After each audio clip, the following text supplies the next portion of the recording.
If you asked me 2 weeks ago that I would be making this video, I would probably not believe you. I recently saw a video on a self-improvement channel that I follow about how perfectionism ruins a person's productivity, about how one loses themselves in a single project trying to perfect it so hard that they lose their passion to actually go forward. And honestly, that was how I was.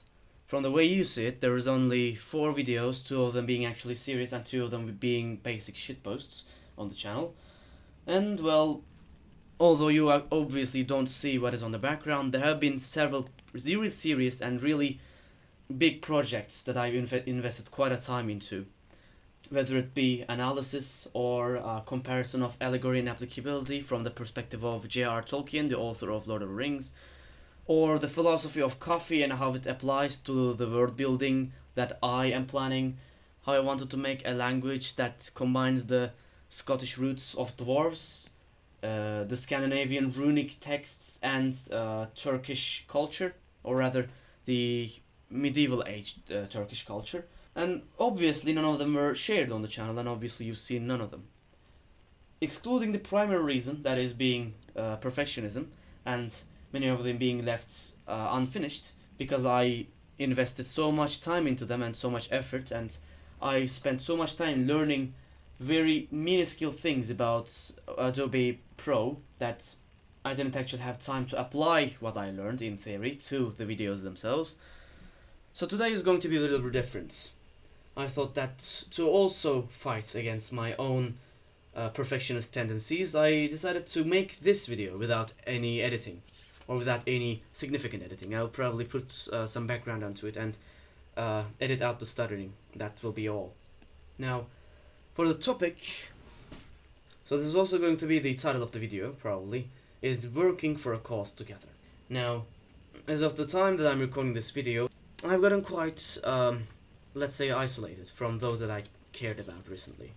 And as you may guess from the title of the video, the reason is being that I am not fighting or working for a common cause with them.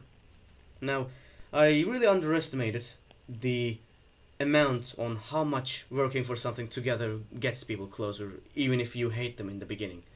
And to be honest, I still observe myself to be underestimating it. If I haven't mentioned it in the previous videos, I am a student that is preparing to study abroad. And unlike me, the majority of my friends are studying for the national university exam, and they want to take their higher education domestically. And a natural consequence is that we are not working together, and that we have separate preparation schedules, and we have different procedures to work for. I had to study for SAT, IELTS, or other college-specific exams, and they have to study for their own. And obviously, this, especially with them getting more and more busy than me, because their exam is quite a lot harsher than me and they have to work a lot harder, results in us getting farther away from one another. One thing that I was hoping for was that throughout their processes I would help with the subjects that I have superior knowledge to, whether it be physics or mathematics or any other subjects that I invested myself into before deciding to go for a foreign university option. But well, as you may guess, because I am making this video after all, it didn't go as expected. Because of what I learned in my own AP classes during my preparation to study abroad and what they have to study for their own national university exam, what I know and what I seek to accomplish doesn't really correlate with what they have to learn and perfect. So they go their own way and I go my own. As the exam date approaches, which is next month, around mid-June, less and less time is spent together and we have less and less excuse to be together. No one goes to school anymore, and the administrative faculty of the school handles it very well by allowing us to not go to school, get some reports from doctors, and spend our time at home studying. Or at least that's what they do for the students, because a majority of the senior students are, in fact, studying for the National University exam, unlike me, who is a minority here. And well, during the couple months that I actually never spoke to them in person and only texted them, there have been quite a lot of differences in our relationships, in an amount that I never thought to observe. The people that I assumed weren't close at all, the people that I assumed wouldn't ever get along, were now studying together for the common cause. They were opening their own groups, making their own schedules, going into Discord calls, or downloading other productivity apps to use together. They were getting closer in a point that I never guessed. They were going to eat things together or hang out. Obviously, with studying being their priority, obviously, but this definitely makes my isolation hurt a lot more. It still is an open wound, and I'm not going to deny that, but, well, that still doesn't give me an excuse to condemn them. After all, I am not a part of their process, and I don't have the opportunity to help them in their case. I'm not going to be angry at them for getting emotional support from one another because they are working for the same thing and they can empathize with each other's pain. That is something that I can't do. But obviously, that doesn't change my isolation and the coerced loneliness that I currently have to bear through. Well, anyway, to go back to the topic, after the couple of months that I never saw them in person, we had to celebrate one of the friends' birthdays and we came together in school. And honestly, I observed such relationships that I never thought would blossom, let's say. In my friend group, or rather in my friend groups, I was the only person who was planning to study abroad, so naturally there weren't anyone who would just come up to me and say, "Oh, I am sharing the same sentiments with you," or "Oh, look at all these people and how working for this one cause really brought them together." There weren't anyone that would be able to share my perspective on the case because other people who were planning to study abroad had friends who were going to study abroad, so naturally they didn't have this sense of isolation, unlike me. Especially considering the country that I am in, it is quite easy to miss other people who have same plans with you because of lack of, let's say, communication platforms. Now, obviously, I'm not going to be mentioning very simple things about this, like starting to produce inside jokes or other things, but rather how working for a common cause doesn't only bring you together with those that share that with you, but also keeps you away from those that used to share a goal with you and are now not in the same path with you.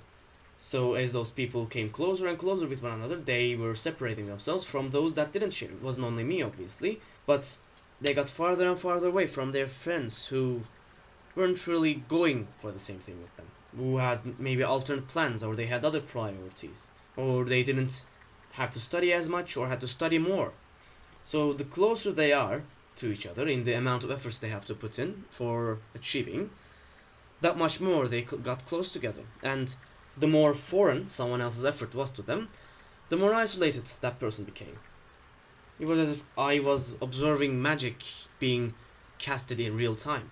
Because these people, I didn't see them as mature last year. I didn't see them as being so responsible and so resistant against pain, suffering, and depression. And now with me reaching my goals and going into a state of relaxation and a state of self-being or introspection, I'm even more lazier than them, whom I once considered were lazier than me. I saw that this phrase that I'm keeping on repeating, that working for a cause together, gave them maturity, discipline, resistance against depression and pain, and also, ironically, more hope. Despite their chances of being accepted being way, way lower than mine, I saw more glimmers of hope in their eyes than my own when I looked at the mirror. That was really interesting. And that was also one of the primary factors I wanted to mention this term over and over again in this video. That is because I observed very closely that this common cause has magical effects on people. These people that I knew as hopeless or hateful towards the world, those that I knew as nihilists or misanthropists, they were suddenly filled with more expectations in life. And the reason for this may well be that I already partially achieved my goal and I don't have much things to expect anymore from school admissions. And compared to me, that because they have more things to expect, more things to work for, strive for, they may have more expectations than me. Because they are still paying an active effort, they are still active, they are still studying, they have topics to perfect, they have things to attain. They didn't even still enter their exams, and if they fail, they have to study for one more year. They still have very high expectations of what is yet to come. When comparing the exams that I and my friends have been studying for, I had multiple chances, and in certain cases I used it.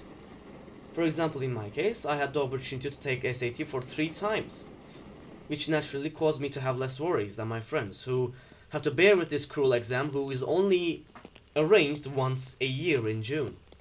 So perhaps, ironically, because my goal had less stress in it, even though it wouldn't necessarily be easier, the absence of things to worry about may have also dropped my expectations on what to come. Maybe because I actually partially achieved my goals, it took away the glimmers from my eyes, who knows? But it was a magical thing to observe, honestly. It is something that I myself observed once. And when I was in the same state of working for a cause together, when I had people that were in the same class with me and were striving for the same places, I did have that glamour. Just like how the ironic phrase goes, I peaked in high school, or how people romanticize a certain time of their life, I was romanticizing on a specific year, the year that I was the most productive. That is, the year that I had people that were working for a common cause with me. Once I handled the most difficult year, in high school, everything kind of just went my way. Maybe because I was a really good planner, or maybe I was just lucky, or possibly because everything was handled by those that had more knowledge on me, specifically my admission counselors. Maybe it took away the glimmers from my eyes, who knows. But well, contrary to what you may expect from this video, there is not any point that I'm trying to prove. There isn't any thesis of this video. This is just a conveying of an observation that I had about my own life. And also, it's just a way of me trying to break this barrier of perfectionism. Ironically, this video is probably going to be published a lot sooner, unlike my other bigger projects, and unlike, for example, the coffee essay that I was working on for months at this point.